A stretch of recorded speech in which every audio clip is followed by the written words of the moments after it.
Saudara-saudara terkasih, selamat pagi.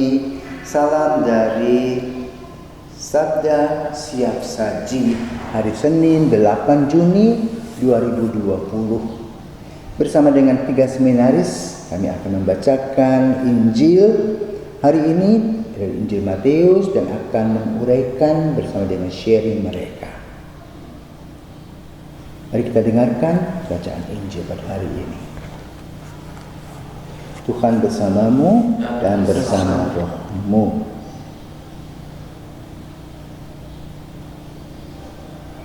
Pada suatu hari Yesus naik ke atas bukit sebab melihat orang banyak. Setelah ia duduk, datanglah murid-muridnya kepadanya. Lalu Yesus mulai berbicara dan menyampaikan ajaran ini kepada mereka. Berbahagialah orang yang miskin di hadapan Allah, karena mereka lah yang punya kerajaan surga. Berbahagialah orang yang berduka cita, karena mereka akan dihibur. Berbahagialah orang lemah lembut, karena mereka akan memiliki bumi. Berbahagialah orang yang lapar dan haus akan kebenaran, karena mereka akan dipuaskan. Berbahagialah orang yang murah hati, karena mereka akan beroleh kemurahan. Berbahagialah orang yang suci hatinya, karena mereka akan melihat Allah. Berbahagialah orang yang membawa damai, karena mereka akan disebut anak-anak Allah. Berbahagialah orang yang dianiaya demi kebenaran, karena mereka lah yang punya kerajaan surga. Berbahagialah kalian jika demi aku kalian dicela dan dianiaya, dan kepadamu difitnahkan segala yang jahat. Bersukacita dan bergembiralah, sebab besarlah ganjaranmu di surga. Sebab para nabi sebelum kalian pun telah dianiaya. Demikianlah Injil Tuhan. Terpujilah Kristus. Andre, pernah disakiti? Contohnya apa? Kamu sakit hati sama orang, diapakan? Jadi waktu pertama mengenal cinta, ya mungkin masih belum terlalu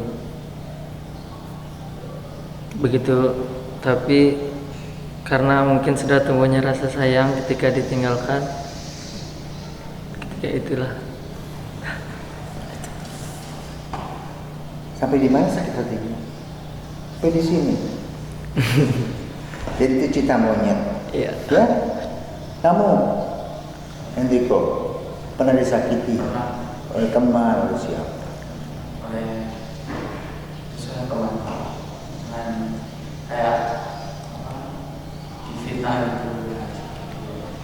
Padahal bukan saya mampu, tapi dibilang kalau saya mampu. Niko, contohnya?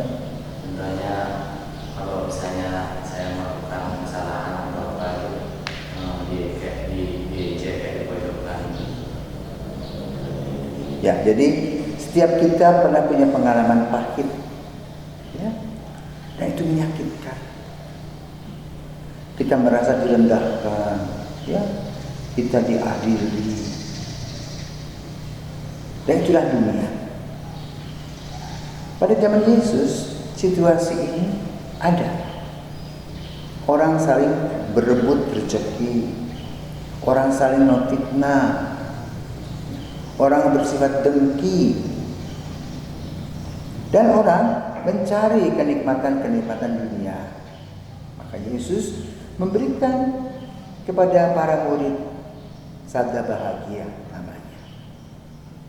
Jadi tujuan hidup ini bukan hanya mencari kenikmatan dan kesenangan, tetapi kebahagiaan. Apa arti kebahagiaan? Arti kebahagiaan adalah menikmati cinta Tuhan. Artinya, kita berjuang dari hari ke hari, bukan berarti kita tidak punya masalah. Selalu hidup kita dinamis dan kita punya masalah. Karena setiap apa yang kita lakukan ada sebab, ada akibat.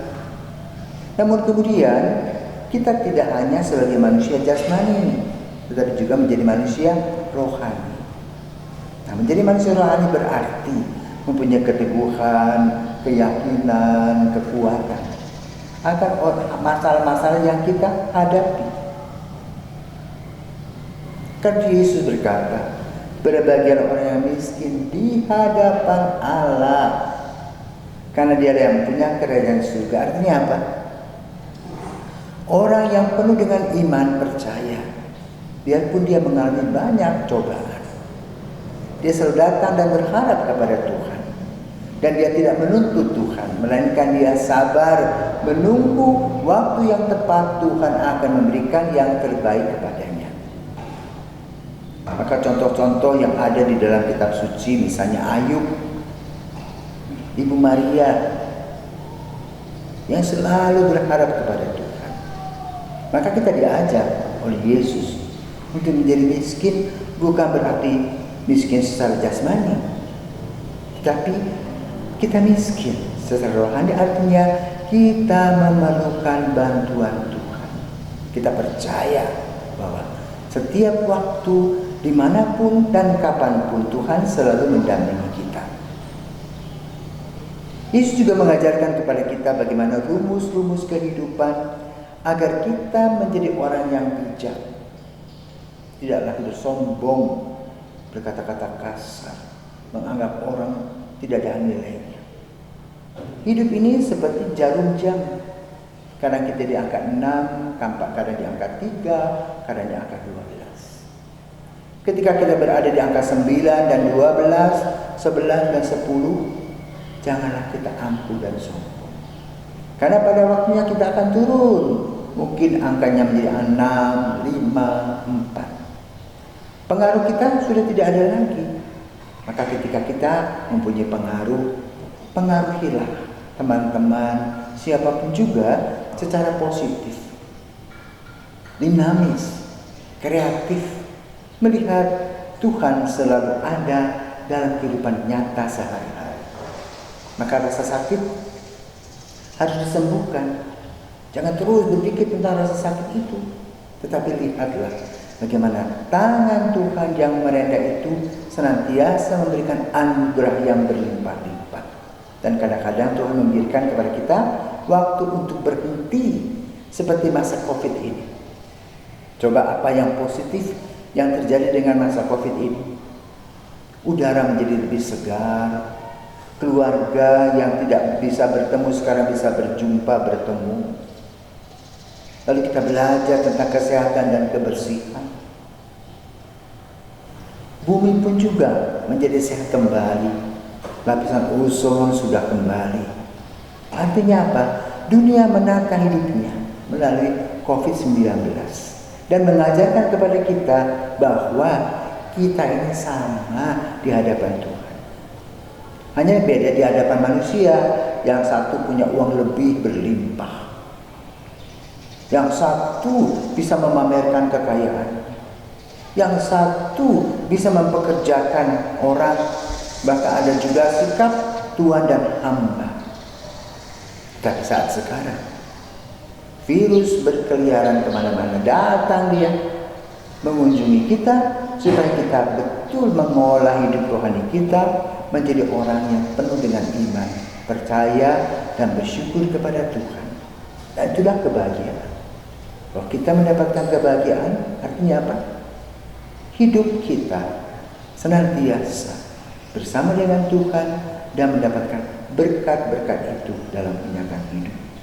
Jadi Andre, pengalaman pahit menjatuh cinta akan membuat kamu lebih mantap kalau berjalan mengikuti panggilan sucimu. Juga Niko belajar memaafkan.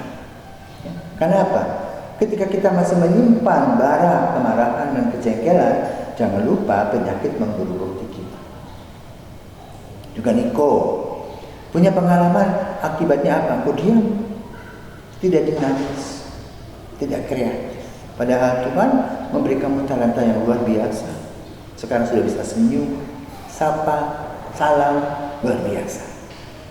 Semoga semuanya kita diberkati Tuhan. Salam, sabda siap saji. Selamat pagi.